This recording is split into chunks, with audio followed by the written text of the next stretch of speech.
they hired me to be CMO, which, no, in a 5-person company, what's a CMO? But whatever. But I was in charge of like all these marketing stuff that I know how to do because I've done them before, but I was not interested. All I wanted to do was CRO. All I wanted to do was investigate human behavior and understand psychology. But I just didn't like the job. I didn't like being in a startup. And I missed doing CRO. I missed speaking about CRO. I missed running experiments. And this just felt like a cop-out. Like, what are you doing? This is stupid. But I was scared. Hey, welcome to the Delivering Value podcast. I'm your host, Andrew Kaplan, and this is a show where I chat with some of my SaaS heroes, people that work on or around cross-functional growth teams, to hear about their career stories and explore some of the toughest moments along the way.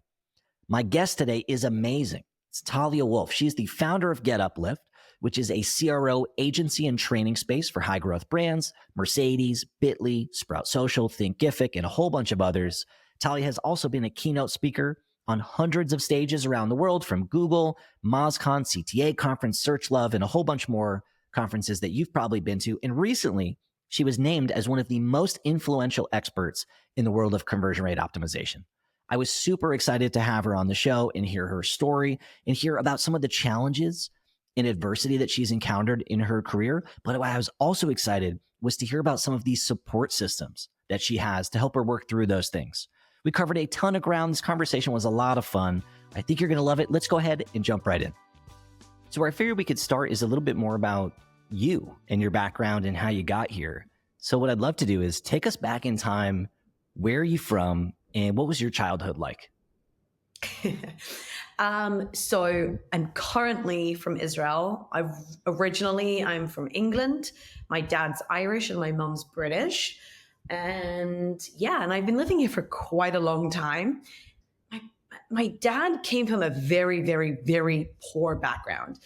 He jokes that they'd eat duct tape for dinner because his dad worked in a duct tape factory. So he really came from a very poor background, and my mom came from a really rich background. So it's like a really interesting story. But I tell this because it had a huge impact on my life, because ever since I could walk and talk, my dad had instilled in all four of us, we're 4 siblings, that work is the most important thing, work and family. So you have to work. Like, work is your life, and you have to work and you have to make your own money and never depend on anyone else, and always be super independent and never ask anyone for money. And because he worked, I think, I don't know, from the age of 10, he quit school and went to work. So What did he do? Sorry to interrupt you. Like, what was his core career?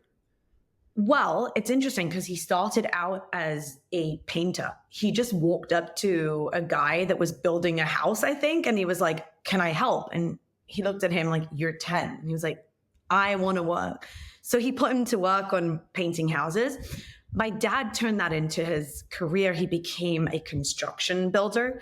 And within 10 years, he had his own construction building firm, and he built houses all over London, and he became really successful. But I think that mentality of fighting for everything, that was his thing, because he with his money and with his fortune, he then bought a house for his mom, bought a house for his aunt, for his sister. His dad died when he was really young, so he barely knew him. So it was a whole thing, and that was passed on to all of us, which I'm very grateful for.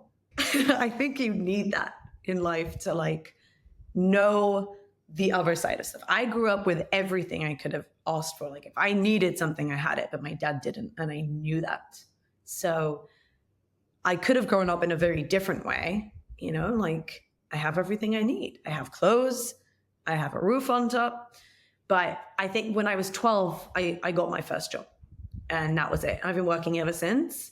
I had a few times that my parents got called into I was going to say prime minister. I don't know why I was, but the headmistresses, office where I'd be ditching school to go to work. And my mom would get super pissed. And my dad was like, that's okay. You were doing that at what age? 15. And what was a job that you had at 15? I was waitressing. Like, wow. It wasn't even So you were ditching school to go waitress and go serve tables? Yeah, that's what I was doing. Because it was, it's what mattered. I don't know. Yeah. And how would your friends have described you around that time? So 15-year-old you, ditching school to go waitressing. How would others have described you?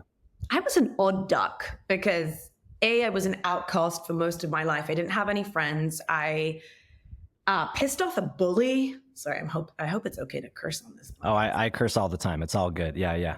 I pissed off a bully when I was about probably, I don't know, 4th grade or 5th grade. I stood up for some kid, but I should not have. I mean, obviously now that I'm an adult, I'm like, good going, young Talia. That was good for you, because they were really mean to him. He was handicapped and they were making fun of him. But that changed everything for me, because from that day on, I was kind of mocked, and I was, I don't know, 9, 10? But that made my life a living hell till I was in high school. So it was really, I was an odd duck. I was very vocal. I said everything I thought. And that's not really what you teach girls you didn't teach girls to do that. So I was very vocal. And I think if you'd ask my friends, they'd say, oh, she's got a mouth on her. I always had something to say, always would argue back, never take anything at face value. That's probably what they would say. Do you think that's what led you? Because this is so fascinating, because you end up starting what you're doing now. You're doing lots of conversion rate optimization. And the whole thing there is to question, right? Like at its core, it's like questioning. How do you know? Are you sure this is the right way to do it? Are you sure this is the right UX or design or copy or whatever, right? You could probably continue the list a millionfold there. Do you think that led you there? Like, is it coincidence that you ended up in this space?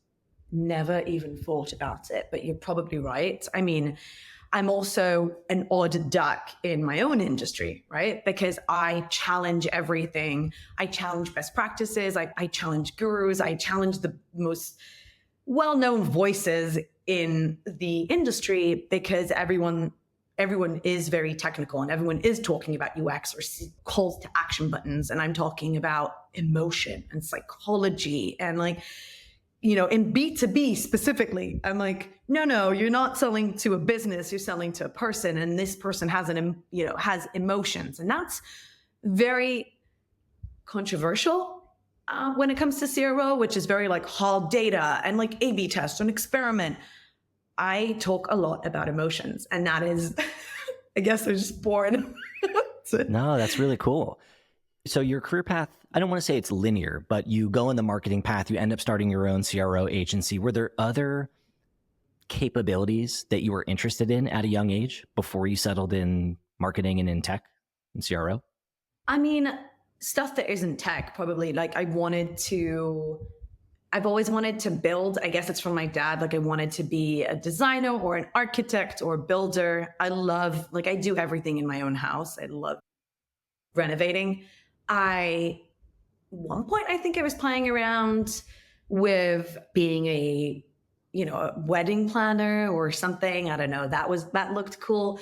And I was also a skydiver for a very long time. I skydived for about a decade, and I have over 1,000 jumps. So I was a photographer and an instructor, and I did some cool stuff before I had kids.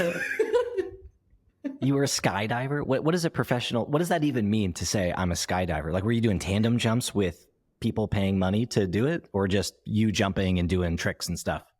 Yeah. I wasn't a tandem instructor, but I was a tandem photographer. So, I jumped out of planes and took video of people doing their first tandem jump. I did this for what it's worth. I paid the money because I was like, I'm only fucking doing it one time. And I was like, I might as well get the footage. And from this view, you're the person hanging on the side of the plane, waiting for someone like me to get pushed off the plane, basically, right? Best moment in the whole fucking world. You're like the fly on the car window when it's on the highway, hang on. So the funny thing is that I do not like flying, which is stupid because I fly everywhere and I fly so many times a year for speaking. I hate flying, But whenever I would go up to skydive, I would sit on the plane and everyone would mock me because I'd be shaking until we got to like around 4,000 feet, 3,000 feet. And I'm like, okay, open the door. Open the door so I can jump out. And I loved it. I absolutely loved it. It was so incredible because it's that moment where everything stops, no matter how much drama is going on or how many worries or how much anxiety you have. You step out that plane and everything's gone and it's just you out there. And I absolutely loved it. It was incredible. I didn't see skydiver as the answer that was coming. I thought you were going to tell me lawyer or something like that, something where you could use I forget the words that you used, but you said something like, my mouth always says what my brain is thinking, or I'm always questioning things. And so I was thinking that would be a great skill set for a lawyer or something like that. Didn't see a skydiver. I don't think I can be a lawyer or a doctor. I think I like the idea, but there's too much memorizing things and too much, I don't know. I think I'm more of the like, do a lot of stuff. That's what I love about CRO too. Like I don't do PPC. I'm not a designer. I'm not like a copywriter, but to be a good CRO, you have to know all of that. And I love that you have to know everything. And I'm good at hiring good people to do those specific jobs. That's cool. And so how did you bridge the gap from I'm a waitress, I'm a skydiver, and now you're a person working a desk for a tech company? Like, how do we get from there to here? So here's another thing. Like I went to do it was my bachelor's degree. I was doing it in communications or something. I don't know. Some weird degree that I did to prove that I could do it because some teacher told me I couldn't because I failed most of my classes. But in year one, I got a job proposal to come work at a social media company, and that was it. So I did do my bachelor's degree, but instead of finishing it in 3 years, it took me like 5.5 years because I was just like working and winging the studying on the way. It was just like trying to get it done as I can. Yeah. So I went to work at a social media company, and very quickly I was kind of helping the owner run the place. It was a lot of fun. Back in the days when people only cared about likes, like on Facebook, and how many likes did that get? But I kept asking our clients, like, are you getting any sales? And they were like, how would we know?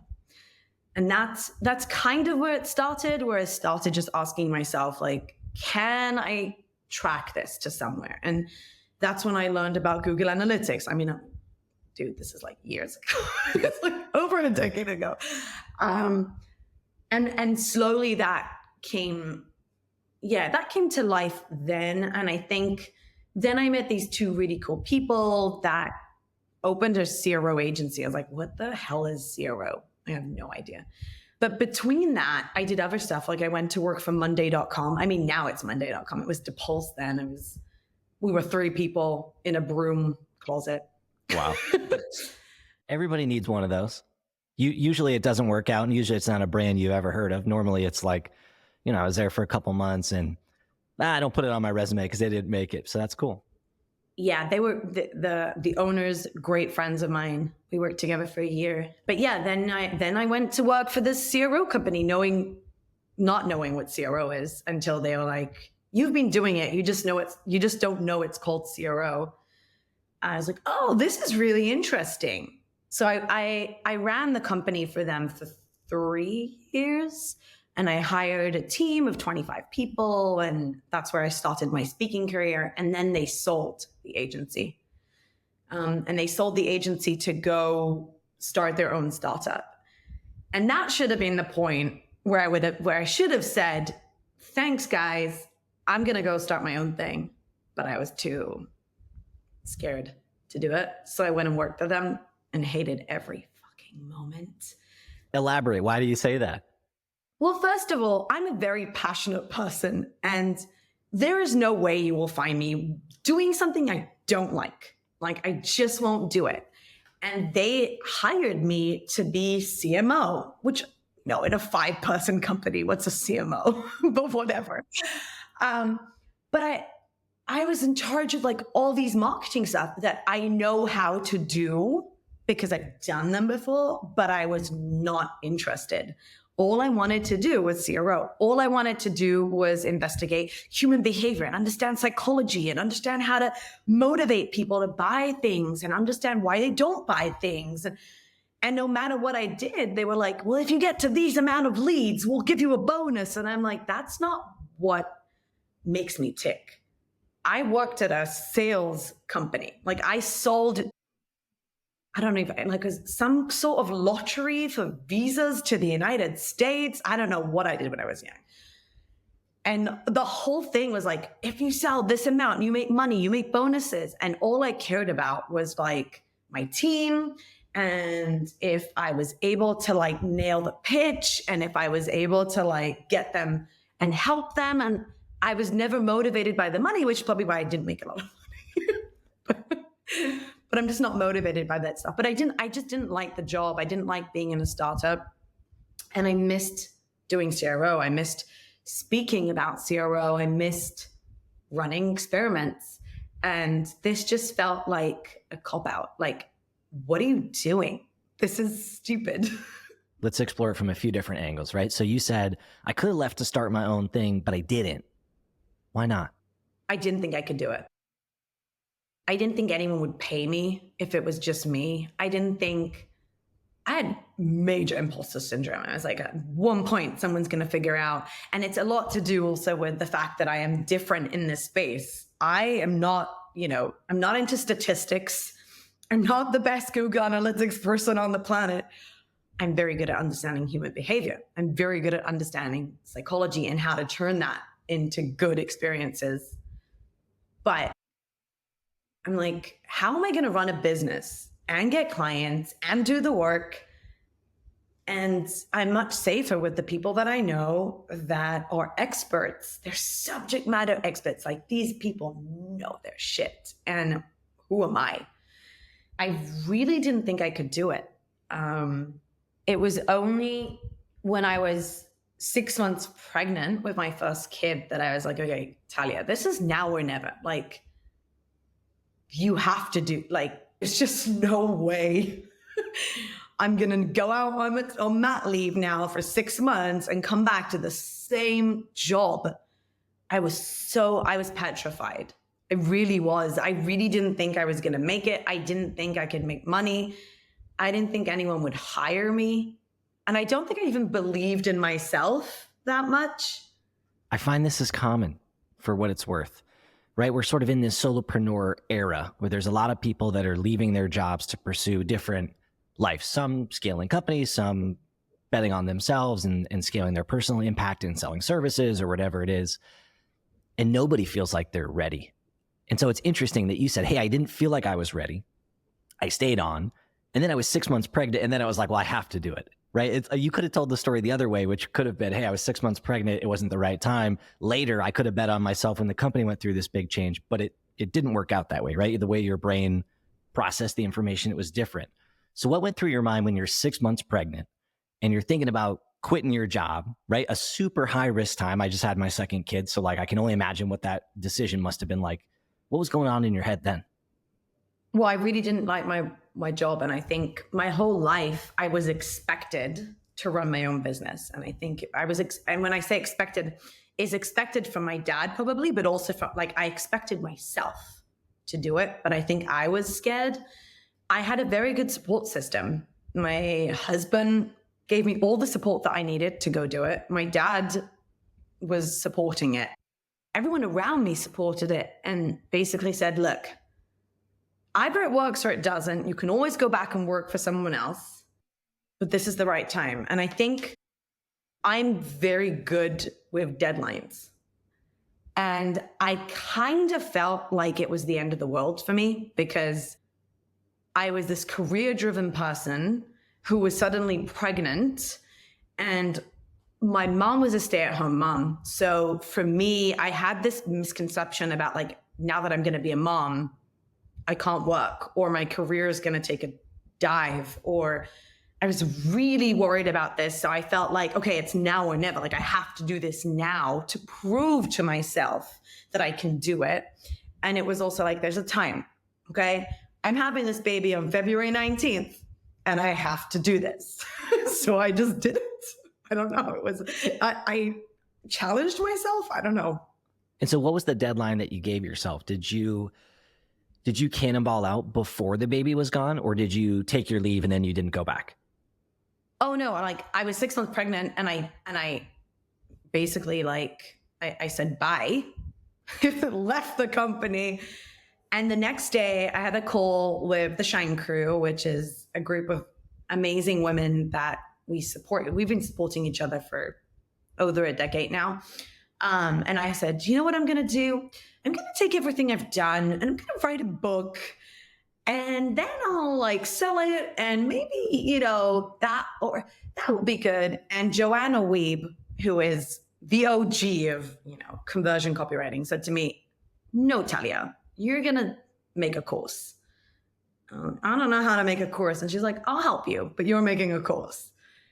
And that decision changed everything, because I took everything that I knew from the past 5 years and turned it into the Emotion Sales course, which is, running till this day. And I think the first time I launched, I literally launched. So I was supposed to have Rio, my baby, on February 19th. I launched late December. I don't know, January, some point. I think my first launch, I made $60K, and my jaw dropped. And I was like, holy fuck. And that was it. And I was like, okay, not going back to work for anyone. That was it. Wow. And that was right before you had your baby. It was right before. And I even had this component of live show up. And I kept saying, well, guys, I might have to bow out before, but literally the last call was on February 10th or February, something stupid. But I made all the calls, and I even signed on a few clients for when I'd get back from mat leave. And I think that was also very helpful for me, because I was still very scared of what's going to happen after I have a baby, and knowing that I have 2 or 3 clients waiting for me to start doing conversion optimization on their websites was very helpful for my mental health. What do you think gave you the courage to do that? That's a pretty courageous thing. 1, to quit your job in general and bet on yourself, but 2, to do it in the timeline that you talked about. How did you get there? I think really it really is the support around me. I am a very lucky person.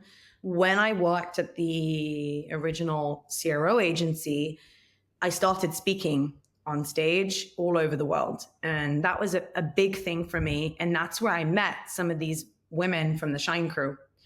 And very much as you say, this isn't uncommon. That's what happened. Tiffany De Silva sat in the front row with Tara Robertson and Gia Lordi and Joanna Weeb, and she just turned to them, and they've all just gotten off stage at, I think it was CTA Conf in Canada. And she goes, do you guys ever feel imposter syndrome? And everyone's all the time. And that's what started it. That was literally the conversation. We all feel it. I wasn't even in the room. But thanks to Tiffany and many other women, we managed to create this beautiful group where we are incredibly vulnerable with each other, and we share everything. And a lot of this stuff is what indicates, how you're going to go forward. And for me, making that decision, they had a big part of it in it. And so did my dad, even my mom. I say even my mom, which sounds so stupid. But before I was a mom, I now have 2 kids. I just did not understand how much my mom sacrificed to be a mom to 4 children. I really did not get it. I had all these, my dad was my shining star, that I should be just like him. And I just didn't get it until I had Rio. But I think it's a supporting system. The more good people you have around you, the better you do. Just reaching out to these people is the hard part. But once you do it and you have your Shine Crew, there really isn't much you can't get done. Because all you need really is a support system. I failed many times. I've had launches where I've made nothing. I even remember the first launch I did after I got back, I think kind of failed. Like I think I made like 17K or something and I think that was like the revenue. And I remember going to my dad and like, this sucks. This is terrible. I can't believe and my dad looks at me, he's like, you do realize that you made money. Like a lot of people, when they say they failed, they mean they lost money. I mean, okay, it's not like this amount of money, but you made money. So having those people around you to slap you around sometimes or remind you how good you are or give you a nudge in the right direction, I think is what I need as a person. Like I need the good people around me. Can I ask a few questions about the Shine Crew? I don't want to break the inner trust circle. But for folks who are listening to this, so powerful, right? So what you're talking about is a group of peers within a few degrees of separation that are there to support, lift each other up, problem solve, and not just on the tactical side, but also the emotional side. Well, one, let me pause and see if that's correct. And then two, I'm also curious, like where it happens, how often the communication is going. Like tell us a little bit more about it. Yeah, sure. So you're right. And it has evolved a lot. So at the beginning, we had weekly calls. We have a Slack group that kind of changes in time and how much we're active and how much we aren't. But it is a wonderful space because one thing that's really interesting is that, as you said, it's peers. Some of us compete with each other. Like you could say like Else is in there, Else Arts from AG Consult. It's a CRO agency that she runs. So we are sort of competitors, and there's other women in the group who could hypothetically take competitors of us, of each other, but we share everything. So we share everything from like, this is how much money I'm charging. This is, what this client said to me. And we also talk a lot about speaking because we get asked to speak in similar speaking events. And we'll say, well, I'm charging this and you should also charge that. Or, oh my gosh, like we've had this a few times, like, oh, I can't believe he offered you this much. He actually offered me twice, and we'll go back. So we are very candid with each other. And we also help each other through very, very hard times, which, can be personal on like a family level and can be in work level. And the past few years have been very hard with everything that's going on in the world. So the communication varies from like daily interaction in Slack to monthly calls to quarterly calls. One thing we have been doing for years now that we try to never skip is we have a yearly face-to-face meetup. Oh, super cool. This episode is brought to you by Novatic. We're seeing the next phase of product-led growth emerge right now. The first phase of PLG was all about using your product as a go-to-market tool. Basically creating free plans, free trials, or reverse free trials, getting new accounts to sign up, and then layering in retention and upgrade programs. It was a solid playbook. The only challenge is that the product value is hidden behind your sign-up form, which means that most of your visitors never get to see it. The next phase of PLG is all about leading with product value, creating interactive product demos, embedding them on your website, and letting people play with them, click around, and see the value before signing up. This engages way more people, which means more experience that value, more convert to your paid plans, and more become brand advocates. If you're sold on the idea, but not sure where to start, check out Novatic. Their no-code editor makes it easy to create interactive demos, and they're offering a free trial exclusively for Delivering Value listeners. Go to novatic.com/value and sign up for a free trial and see for yourself. This episode is presented by AppQues. If you work in product-led growth, you know how important activating and engaging new accounts is. Turning new accounts into active users is critical to your success in a PLG environment, and typically why activated accounts is a North Star metric for growth teams. It's why my team spent years focused on improving our new user onboarding experience during my time at Wistia and at Postscript. And that's why I'm so excited that AppQues is sponsoring the show. They're just as passionate about helping product-led companies fix their onboarding and their retention as I am. They're the leading product onboarding and adoption platform for web and mobile apps, and they've helped over 1,500 SaaS orgs create exceptional onboarding experiences that convert new users into power users and brand advocates. So if you're looking for help activating more new accounts, head to appqs.com/value. They have a free new user onboarding audit, which is done by Ramli John. He literally wrote the book on new user onboarding, and he's a close personal friend of mine. For help, head to appcues.com/value. Yeah. So we always say that we'll meet to like do some work and then chill, but we always just chill because then you work. This year we went to Arizona to like Castle Hot Springs and we did hot springs. And last year we went to Portugal. So we try every year to meet for about a week and we workshop each other's businesses and lives. It's been an amazing support system for me. And I think everyone needs it. Everyone, whether you think so or not. I really, I don't think I could have gotten over a lot of the stuff in my business if I hadn't had them at my side. And even the last 2 years where you can definitely see that agencies are struggling. And my agency is now quite bigger and we're doing substantially, like really well. But we're all seeing this downturn, like something's happening, something's shifting. And I'm seeing it from conversations I'm having with the Shine crew, but I'm also seeing it because I'm a very open, person. And I will literally reach out to people that have 500 people teams and 10 people teams and just say like, hey, so we're not getting enough leads. We're not closing enough deals. Tell me what you're seeing. And I think just like me coming out to people and saying, here, I'm being vulnerable first. And I'm going to tell you that something sucks and I'm struggling. How are you doing? That kind of dismantles a lot of fear of like losing face or whatever. When you lead with that vulnerability. Yeah. You have to have it. Otherwise you're thinking, especially as a solopreneur, like I run my company by myself. I sit in this room all day long and I'm in a country. I have no one in my country that does what I do. If I didn't reach out to people and say like, hey, you over there in the United States, you over there in Canada, like, how are you doing? It really matters. Like it has a huge impact on how, your emotional state.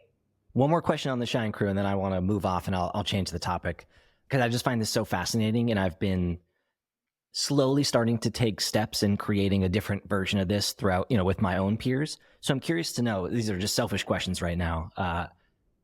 Is there an organizer? Do you have to be invited? Does it cost anything? Like these are the things that are on my mind because it's just so interesting how this has happened organically. Yeah, this is a question that we have all the time. So I would say that I am probably more the unelected organizer of the group in terms of when we had weekly calls, reminding everyone, making sure everyone showed up, trying to set some sort of agenda for the call or stuff like that. We used to be a lot more organized in that way because I think when we started out, we were all relatively younger also in our career paths and we needed each other a lot more. So we'd ask each other about everything. Now when we chat, it's about much bigger, deeper situations. So you don't need that every week. It doesn't cost money. We have had multiple conversations over the past 5 years, I would say, where we're like, we should start a women's Slack group for other women and like bring people in and help them get their own Shine crews. And we never actually do that, but we keep talking about it. Who gets invited is a good question. We have the core group that has always been part of the group, which is around 10 women. We have invited people along the way to join us. And sometimes they kind of join in and they become a core part of the group. And sometimes they don't really join as much or participate as much. We don't really have any rules about who joins. It's not like only if you're a founder, only if you're a CMO. I would probably say that the women that we have added along the way are women. So that's a criteria. But also that one of us or a few of us have had personal connection with, have met a few times, have had conversations where we see this person and can say, wow, this person can be a big value and we can be a big value, add value to them. One of these people is like April Dunford. She joined the Shine crew a few years ago now, but she was an add-on and I was shocked. I was like, I can't even be at the same room with April Dunford. Because she's in a different league than me. But we have so much in common. all of us. And I think that's what's pretty and nice about it. But the more we try to commercialize it, the more we try to put guardrails around it, the more it just doesn't work. Yeah, it loses the magic when there's too many rules. Yeah. Yeah. That's beautiful. Well, we took a little detour there, but I think it was kind of a beautiful detour because there are folks listening to this that need that. And so I thought it was important to just kind of explore what it is and what you get from it and how it comes to be, so that folks listening to this can maybe look at some of the peers who they've met at conferences, at companies they've worked at, and just people they've admired on the internet to reach out and form some flavor of this for themselves, because you just talked about all the value you get from it. And that's the good stuff. So we took a detour. We were talking about challenging moments, and we had started by going on a detour after you were talking about staying at the company when you had kind of wanted to leave and start your own thing, but staying and feeling unhappy. I'm curious to know if that's the only low point in your journey or if there's another one that comes to mind. I think for me, after I had my first baby was a low point for me, because I was thrown into this new world I knew nothing about. And I also had to let go of everything. Can you elaborate on what that means to you? Yeah, of course. I went from being a highly driven career person. I worked 15 hours a day. And I think also a lot of my self-worth was tied into my career. So taking a step back to have a baby, to nurse and feed and change nappies and, I don't know, have poo conversations was a downgrade for me. I mean, hashtag unpopular opinion. Motherhood wasn't like everything I ever wanted. It just wasn't. I was raised to know that having a career is the most important thing. And my brothers, my siblings could do that because even if they had children, they didn't have to stop. They could just go, go, go. And for me as a woman, it meant I had to stop. And I found myself within 2 weeks after giving birth, opening emails and writing stuff and doing things because I was sad and I was angry and I resented my husband that went to work every day. And it was a low point because it meant that I wasn't doing a good enough job. It's not like I would say, oh, after 2 weeks, I went back to work. Who was it that said, oh, I gave birth and I went back to managing Yahoo and it was fine after a week. No, it wasn't fine. It was far from fine. Far from fine.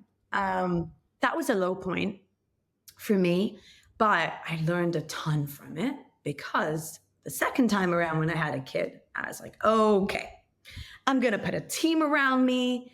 And I had this incredible team. It was 2 years later. So Rio was 2 years old when I had Lana. And I was more ready because I knew, okay, I want to enjoy my mat leave. Like I actually want to be with my kids and enjoy it this time and not be in the hell that I was. And B, letting go.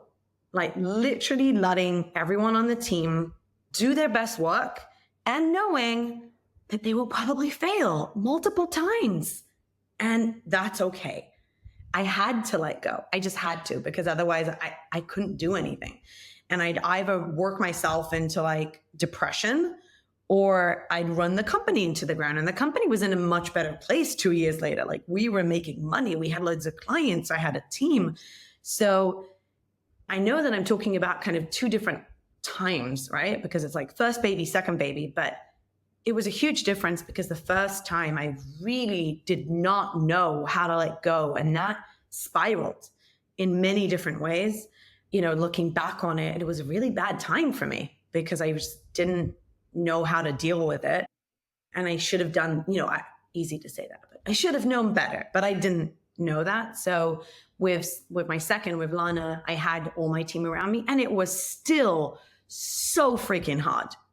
so hard letting go because you built this baby and now I'm passing it on to this junior person who's like really wants to prove themselves. And they did an amazing job. I mean, I don't know how I would have done without them. And they fucked up because people do, but it was fine. So you mentioned that when you took your first mat leave, it was extra challenging because work is such a big part of your identity. Is it still? Or if it isn't to the same degree as it was before, how does somebody work on that? Because that's something I struggle with too.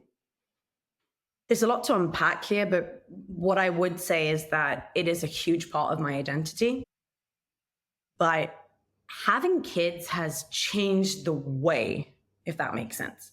So in the past, my work was my identity in a way that, like, if I didn't work 15 hours a day, I was lazy. If I didn't work weekends, then I was lazy. The whole hustle, run, grind, like that was because I watched my dad, right? This feels like a therapy session, but I watched my dad do non-tech work his whole life. He was a builder. Like, he is a builder. Sorry. He's great. Good health. But like, I watched him do all this stuff. So for me, and he worked weekends.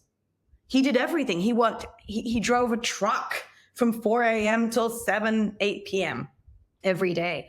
So that was like how much I worked was tied into my identity too. And I think when I realized that I actually liked being a mom, which is weird. That was a huge change, weird thing for me. But not only that, just like when I realized, hey, you've worked all these years, you have amazing knowledge. You don't have to work the same amount of hours. Like these days, I sometimes have a 4 or 5 hour work day and I'm done. And I've probably produced more in those 4 or 5 hours than I produced on those 15-hour days because I am precise, I'm focused, I have an aim, I know what I need to do, and I'm done. And I also know that it's 1 p.m. My kids are coming home and I want to spend time with them. So it's still a huge part of my identity. Speaking is huge. Getting clients is huge. My success is big. It's just not timed into how much time I spend in the business. And in fact, my goals right now are around how much can I step back from the business? Ooh, I love this. Yeah. Can I step back so that I'm still enjoying my work, loving my work? Like if I made, I don't know, $100 million today, I wouldn't quit my job, right? I'm not that person. Like I'm going to work till I'm like 80 and shriveled. But what can I do in my life so that the work actually supports my life and not the other way around? And for me, that's a huge goal in the next few years and I'm delivering on it, right? Like I'm working less hours and I'm spending more time with my family. And I'm thinking about what I want to do. Like buying my first home was a big thing. And it's all about, for me, my goals are around, okay, how does my career serve my family and me versus before, like, how do I serve my career? And the only goal in life is to work. That's a huge difference. I love that shift. Earlier in our conversation, you were talking about one of the things that you get from the Shine crew is support when things are challenging or frustrating or don't go your way. I'm curious if you could share one time when you had something, whether you shared it with the Shine crew or not, where you received some kind of frustrating career feedback or career news that you had to work through. I think the hardest feedback I ever received was actually from someone who worked for me. I think he was working on some report. I can't even, it was so long ago. And it was back when I was working in the social media company. And he said to me, I have no space to think for myself because you won't let me do anything unless it's your way. And that was like a slap in the face because I was like, oh, wait, am I trying to get cheap or like, do I want, people who think for themselves? That was a big thing for me because it goes back to when I was a kid, right? Like I have something to say. and I'm just going to say it, and that's it. And this is the way, and this is how you should go. This is the way, said the Mandalorian. So having someone say like, I can't work with you because you won't even let me think for myself, which is what he was really saying, but in nice, fluffy words, was a big thing for me and it was a big change for me. What changed after that? Like, did you go read some manager books? Did you just like vent about it? Did you talk to them to check in on things? Like what happens after that? Well, first I was annoyed. So I walked out the room as I do. But then I mulled over it for a few days and was like, fuck. So I spoke to him actually, because this was his first job, which was, I think that was even more annoying. It was like, how is this guy more like smarter than I am? And it's his first freaking job. I spoke to him. I was like, tell me what would have been better.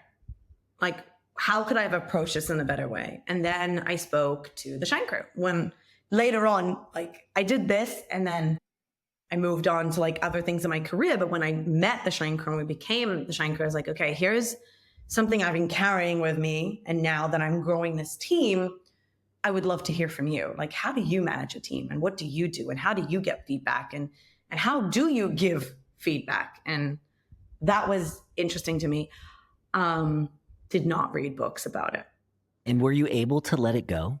Because this is so fascinating to me. I talk with folks all the time who are carrying something with them that they don't need to carry anymore. It's like they got laid off. Maybe they got laid off twice. They got some tough feedback and they're holding it and they don't know how to let it go. And so did that help you let it go? Or are you still carrying it? I don't see it as something I need to let go of. I think that's sometimes you get feedback that you should remember, not because of the way it was said, but because it was true. It was important feedback. And if I want to grow as a manager or as a person, as in my career, it's important to remember that and act on it and know it. And I don't need to hide it in some little box of shame. No, this is something that I carry but with pride because I've learned from it. And now every time I hire someone, I'm like, I just want you to know we have frameworks, we have templates. I have a way of approaching things. But if you have better ideas, I really want to hear them. And please share them with me. I learned from it. I'm not carrying it around like a secret. It's not something that weighs down on me. I've learned from it. What would your advice be to someone who's listening to this, who's holding something that they haven't been able to figure out how to turn into a superpower and it's weighing them down? I think the question is, does it serve you? Because in everything that you do, you need to have like a goal or a focus. So if this is, someone gave you feedback or, you know, something happened that was really bad. And a lot of things have happened to me that were really bad during work with people. People have said horrible stuff to me. People have said misogynistic stuff to me. I've been fired. I've fired people. I've gone through a lot of different things. But when I remember certain situations, when I'm carrying something, I'm always asking myself, okay, how does this serve me? Is it making me better? Is it keeping me in check? Or is it just putting me down? Because if it's just putting you down, then that's not helpful in any way. You can either choose to accept what happened and build on it, or you have to just let it go. Those are the only two things you can do because, you know, especially in business, things are going to happen all the time. And you know, who I was when I was 23 isn't who I am today when I'm 38. And I started my career path when I was 23. I mean, so many years have passed. If I'm going to hold, you know, on to something that I was told when I was like 24 or 25, I don't know. I was a different person then. And there's things that I can take and there's things that I don't have to. So I think if you're holding on to something, just ask yourself, like, how does this serve you? Is it making you better? Or is it just weighing you down? And if it's just weighing you down, then it's not helpful. That's a healthy perspective. I like that. What's really interesting about the example that you shared is that if you're not careful, you could take it as too personal, like it's an attack on you, the person, not just you, the person that was at work and the manager and the way that you collaborated with this other person. And that's the stuff that I'll hear sometimes from clients is they'll get some piece of feedback and the ones that they have trouble letting go feel like it's them. Like it's them that's not worthy. It's them that's somehow flawed as a human. And so it's really cool, the example that you shared, because it's an example of feedback that you could have taken in a different way that now you've used to serve you and to elevate you and to make you better. I agree. And I did take it personally at first. I did. I was angry. So I think that's part of like how I grew, right? Just like, okay, this is not personal. And not everything that happens is personal. It's just this person, it was personal for them. And this is their feedback to you. And it's a lot of the times this is, it's the same with kids. Like they'll say something to you and I'm like, wow, that's really offensive or that's really upsetting. But for them, like it's the end of the world. And for them, they're like in the middle of doing, going through something and they're taking it out on you. So I think at first, yeah, it is something that you need to like ask yourself, like, is this really personal? Is it just personal to them? I guess. But always ask yourself, like, how do I learn from this? Because even the harshest, most difficult feedback in the world can still teach you something. Sometimes it can be like, do not listen to people who are toxic and mean to you and say horrible things to you because they know nothing. And sometimes it can be, oh, this person's actually right and I should check myself. And that's fine. The perspective, getting perspective from it, I think is something that you also mentioned that to me seems critical, right? So you leverage the Shine crew later, you were able to kind of analyze it from a few different angles. So having someone to help you work through things has got to be a core part of it. As we start to wrap here, I'm curious, going back in time, if there's a skill that you wished you had worked on sooner to help you navigate your career and what that would be. Just going to close the door. I'm sorry because you got the kiddos? Yeah. And I can hear the screaming. Oh, no, I totally get it. Yeah, take a second. Had to close. I love this, by the way, because I've got a 3.5-year-old and I have an 10-week-old. And the 11-week-old is in the other room with my wife. And so she's constantly nervous when I do these recordings that she's like, going to be crying or whatever. And so this is life. I don't even want to edit it out. That's beautiful. So you just shut the door. Your kids did they just get home for the day? Yeah, they get home at lunchtime and then my husband just took them to the pool and now they're back and they're going to eat dinner or whatever, but I can already hear them yelling in the background. And I'm like, so let's wrap this so you can get back to the balance that you talked about, which is so important. So what's the skill that you wish you worked on earlier in your career that would have served you? Asking for help. I was a little embarrassed at first to say like, I don't know this, or I need help with this.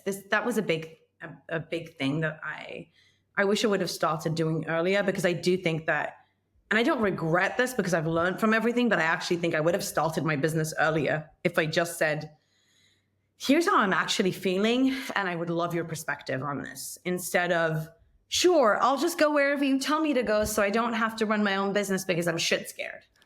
I wish I would have asked for help from anyone.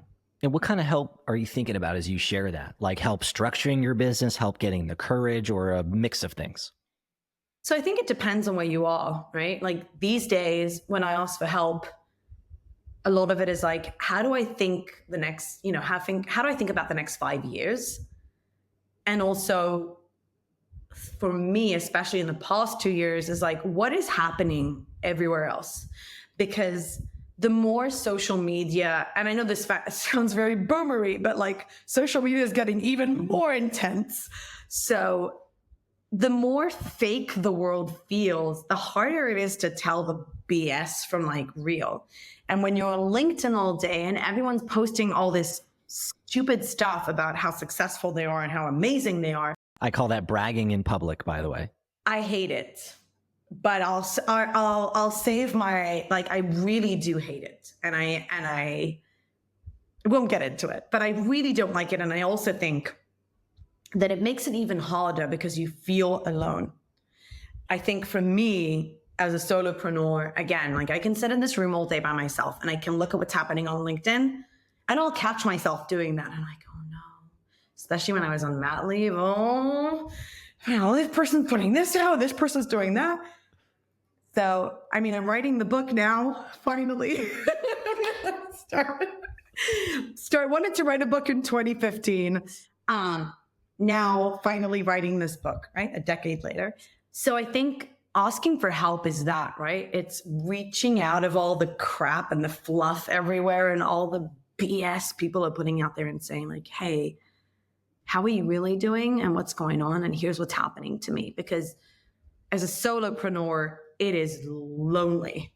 And I have an amazing team around me, but they don't carry the burden of paying salaries to people with families. And they don't carry the burden of whether this, rises to the top or shoots out in flames. So I think that's the help. Like that for me, it's talking to other people, but it could be anything. It could be help me structure my business, help me understand how to hire the right people, help me understand how to do what I'm already doing, but scale it or whatever that is. But I think asking for help is something that is highly underrated. I don't know why, but I mean, I do know why, because everyone feels embarrassed, I guess, to say we lost money or we didn't make as much money, but asking for help is crucial. And if anyone's listening to this who wants your help or just wants to learn more about you or connect with you, where do they go? Where should we send them?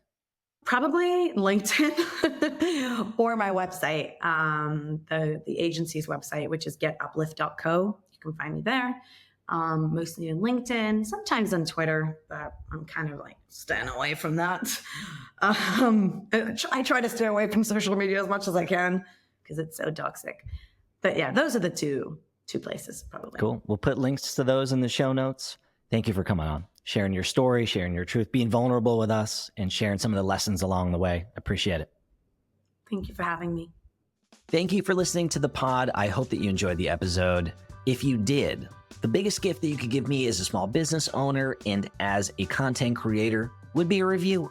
You know the game. You can go on to Apple Podcasts. You can go on Spotify. Leave a review. That would help me service this content to other folks who are like you. Obviously, you should subscribe to the content if you really dug it. And if there's feedback that you have for me, folks you think I should chat with, stuff that you wish I would gloss over faster, whatever it is, I'm all ears. I work in growth. You're not going to hurt my feelings. I try to collect feedback and iterate quickly. You can reach out to me on LinkedIn at Andrew Kaplan or on Twitter at @akaplan.